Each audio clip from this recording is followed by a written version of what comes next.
고린도전서 15장. 친구 여러분, 여러분과 함께 마지막으로 메시지를 점검해 보겠습니다. 이 메시지는 내가 선포하고 여러분이 자기 것으로 삼은 것입니다. 여러분은 이 메시지 위에 서 있고 이 메시지로 인해 여러분의 삶은 구원을 받았습니다. 나는 여러분의 믿음이 일시적인 것이 아니라 진실한 것이며 여러분이 영원토록 이 믿음 안에 있으면서 이 믿음을 굳게 붙잡으리라고 생각합니다. 내가 가장 먼저 할 일은 내 앞에 아주 강력하게 제시된 다음 사실을 여러분 앞에 제시하는 것이었습니다. 성경에 기록된 대로 메시아께서 우리 죄를 위해 죽으시고 무덤에 묻히시고 사흘째 되는 날에 다시 살아나셔서 베드로에게 생생히 나타나시고 가장 가까운 제자들에게 나타나셨습니다. 그 후에 그분께서 한 번에 500명이 넘는 제자들에게 나타나셨는데 그들 가운데 몇 사람은 세상을 떠났지만 대부분은 지금도 우리 곁에 살아 있습니다. 또한 그분께서 자기를 대변하도록 세우신 야고보와 나머지 사도들에게 나타나셨습니다. 그러고는 마지막으로 나에게도 생생히 나타나셨습니다. 내가 맨 나중이 된 것은 합당한 일이었습니다. 여러분도 알다시피 나는 사도들의 반열에 포함될 자격이 없는 사람입니다. 내가 하나님의 교회를 없애버리는 일에 혈안이 되어 젊은 시절 대부분을 허비했기 때문입니다. 그러나 하나님께서는 너무나 은혜로우시고 한없이 너그러우셨습니다. 그래서 오늘의 내가 있게 된 것입니다. 나는 그분의 은혜를 헛되게 하지 않을 것입니다. 내가 다른 어느 누구보다 더 많은 일을 하려고 애쓰지 않았습니까? 그렇다고 해도 내가 한 일은 그리 대단한 것이 아니었습니다. 하나님께서 내게 할 일을 주시고 감당할 힘도 주셨기에 내가 할 수 있었던 것입니다. 그러므로 여러분이 내게서 메시지를 들었던 다른 사람에게서 들었든 간에 그것은 같은 메시지입니다. 나나 그들이나 하나님의 진리를 전했고 여러분은 여러분의 삶을 맡겼습니다. 이제 나는 여러분에게 의미심장하면서도 어려운 질문을 던지려고 합니다. 여러분은 우리가 선포한 사실, 그리스도께서 죽은 자들 가운데서 다시 살아나셨다는 사실을 믿어서 신자가 된 것인데 사람들이 부활 같은 것은 없다고 말하도록 내버려 두거나 두다니 어찌된 일입니까? 부활이 없다면 그리스도께서 살아나는 일도 없었을 것입니다. 그리스도의 부활이 없다면 우리가 여러분에게 전한 모든 것은 교묘한 속임수가 되고 여러분이 목숨을 걸고 붙잡은 모든 것도 교묘한 속임수가 되고 말 것입니다. 뿐만 아니라 부활이 없다면 우리는 하나님에 대해 뻔뻔한 거짓말을 늘어놓는 죄를 범한 셈이 되고 하나님께서 그리스도를 다시 살리셨다고 증언한 우리의 진술도 순전히 거짓말이 되고 말 것입니다. 죽은 자들이 다시 살아나는 일이 없다면 그리스도께서 다시 살아나는 일도 없었을 것입니다. 그분은 실제로 죽으셨기 때문입니다. 그리고 그리스도께서 다시 살아나지 않으셨다면 여러분은 지금도 예전처럼 어둠 속에서 길을 잃고 헤매고 있을 것입니다. 그것은 그리스도와 부활을 신뢰하며 죽은 이들에게 훨씬 불행한 일이 되었을 것입니다. 그들은 이미 무덤 속에 누워 있으니 말입니다. 우리가 그리스도에게서 얻은 것이 이 땅에서 잠시 사는 동안 누리는 작은 감동이 전부라면 그야말로 정말 가엾은 사람들일 것입니다. 그러나 진실은 이렇습니다. 그리스도께서 다시 살아나셔서 장차 무덤을 떠날 수많은 사람들의 첫 유산이 되신 것입니다. 이것과 관련해 적절한 예를 들어보겠습니다. 처음에 죽음이 한 사람을 통해서 왔고 부활도 한 사람을 통해서 왔습니다. 아담 안에서 모든 사람이 죽은 것과 같이 그리스도 안에서 모든 사람이 살아납니다. 그러나 우리는 순서를 기다려야 합니다. 그리스도가 먼저이고 그 다음은 그리스도께서 다시 오시는 때에 그분과 함께하는 사람들입니다.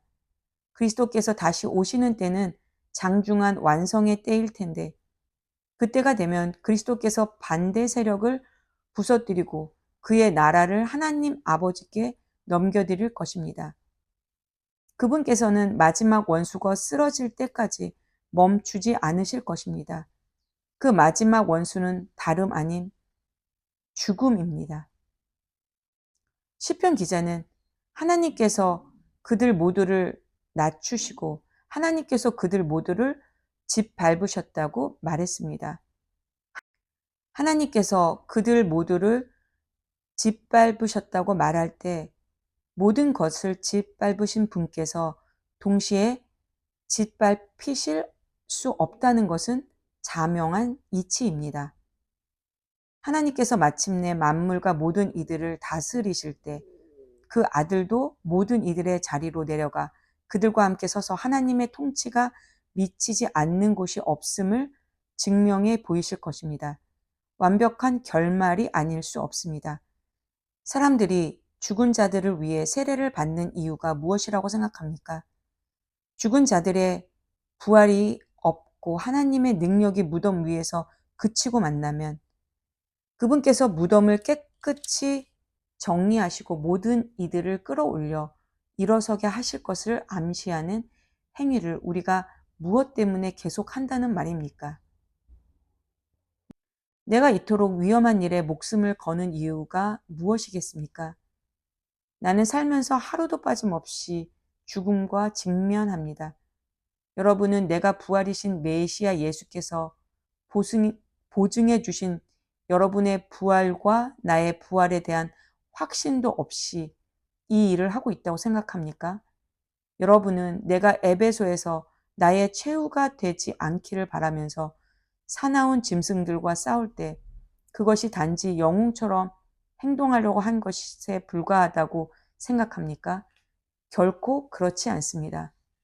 내가 행하고 말하는 것, 내가 사는 방식을 뒷받침하는 것은 부활, 언제나 부활입니다. 부활이 없다면 우리는 내일이면 죽을 테니 먹고 마시자고 할 것입니다. 그리고 그것이 전부일 것입니다. 그러나 속지 마십시오.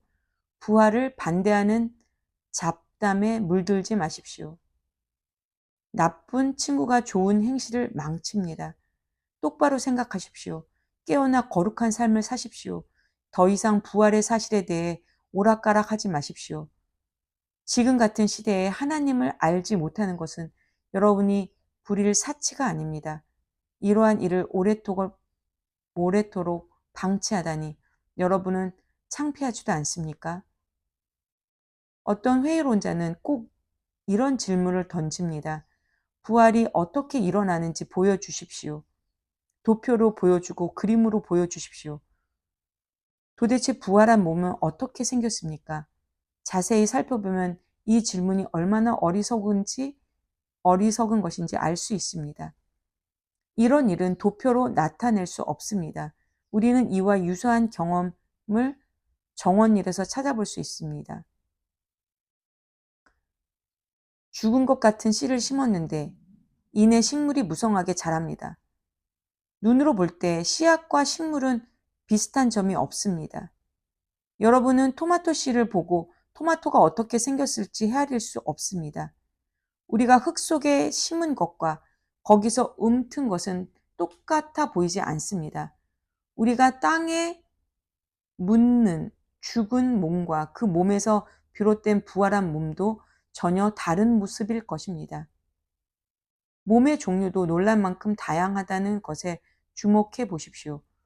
씨앗의 종류가 여러 가지이듯이 몸의 종류도 여러 가지입니다. 사람의 몸도 있고 동물의 몸도 있고 새의 몸도 있고 물고기의 몸도 있습니다. 저마다 독특한 형태의 몸을 가지고 있습니다. 땅에 있는 다양한 몸뿐만 아니라 하늘에 있는 해와 달과 별들과 같은 다양한 천체들도 그 아름다움과 밝기가 각기 다르고 다양합니다.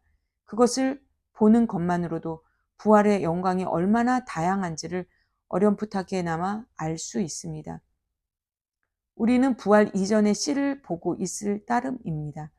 그러니 부활이라는 식물이 어떤 모습일지 누가 상상할 수 있겠습니까? 죽은 것 같은 씨를 심었는데 살아있는 식물을 거둡니다. 이 이미지는 기껏해야 밑그림 정도에 불과하지만 부활한 몸의 비밀에 접근하는 데 도움이 될 수 있습니다. 다만 다시 살아나면 영원히 살아나 영원히 살게 된다는 것을 마음에 새겨야 합니다. 죽어서 묻힌 몸은 아름답지 않지만 다시 살아난 몸은 영광스럽습니다. 약한 것을 심었는데 강한 것이 싹틉니다. 뿌린 씨는 자연의 것인데 거기서 자란 것은 자연 너머의 것입니다. 씨도 같은 씨이고 몸도 같은 몸이지만 그것이 육체로 죽어 묻힐 때와 영원한 영의 생명으로 다시 살아날 때 그 차이는 실로 엄청납니다. 성경에서 이 순서를 따라가 보겠습니다. 첫 번째 아담은 생명을 얻었고 마지막 아담은 생명을 주는 영이 되었습니다. 육체의 생명이 먼저 오고 영적인 생명은 그 다음에 옵니다. 기초는 흙으로부터 단단히 빚어졌지만 최종 완성은 하늘로부터 옵니다. 첫 번째 사람은 흙에서 난 이대로 사람들은 땅에 속한 사람이 되었습니다. 두 번째 사람은 하늘에서 났고 사람들은 이제 하늘에 속한 사람이 될 수 있습니다. 이제껏 우리는 땅에 뿌리를 두고 살아왔지만 이제는 하늘에 속하는 것을 목표로 삼아야 합니다. 친구 여러분, 내가 강조하고 싶은 것은 이것입니다. 땅에 속한 우리의 삶은 그 본성상 우리를 하나님의 나라로 인도해 주지 못합니다. 그 삶의 자연스러운 본성은 죽음입니다. 그러니 그 삶이 어떻게 마지막에 가서 자연스럽게 생명의 나라에 들어갈 수 있겠습니까? 그러나 나는 여러분에게 나도 다 이해하지 못하는 놀라운 비밀을 알려드리겠습니다. 우리는 모두 죽지 않고 변화될 것입니다. 여러분이 모든 소리를 잠재울 나팔 소리를 듣고 위를 쳐다보며 눈을 깜빡이는 순간 그 일은 일어날 것입니다. 나팔 신호가 하늘로부터 울리면 죽은 자들이 무덤을 박차고 일어나서 죽음의 힘이 미치지 못하는 곳, 다시 죽을 일이 없는 곳에 이르게 될 것입니다. 그와 동시에 우리는 그들과 똑같은 방식으로 모두 변화될 것입니다. 부활 계획표에는 다음과 같은 일이 일어나도록 되어 있습니다. 모두 썩을 것이 썩지 않을 것으로 바뀌고 죽을 수밖에 없는 것이 죽지 않을 것으로 바뀔 것입니다. 그때가 되면 다음의 말씀이 이루어질 것입니다. 생명이 죽음을 삼키고 승리를 거두었다. 오 죽음아, 누가 최종 결정권을 쥐었느냐? 오 죽음아, 이제 누가 너를 두려워하겠느냐?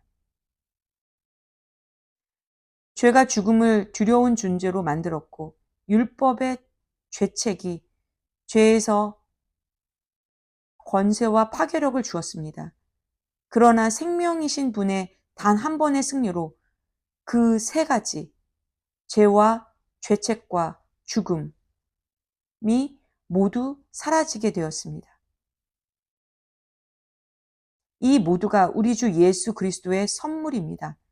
그러니 하나님께 감사드리십시오. 사랑하는 친구 여러분, 우리를 위해 이루어진 이 모든 일을 기억하고 굳게 서서 흔들리지 마십시오. 주저하지 마십시오. 여러분이 주님을 위해 하는 일이 시간 낭비나 헛수고가 아님을 확신하여 주님의 일에 매진하십시오. 아멘.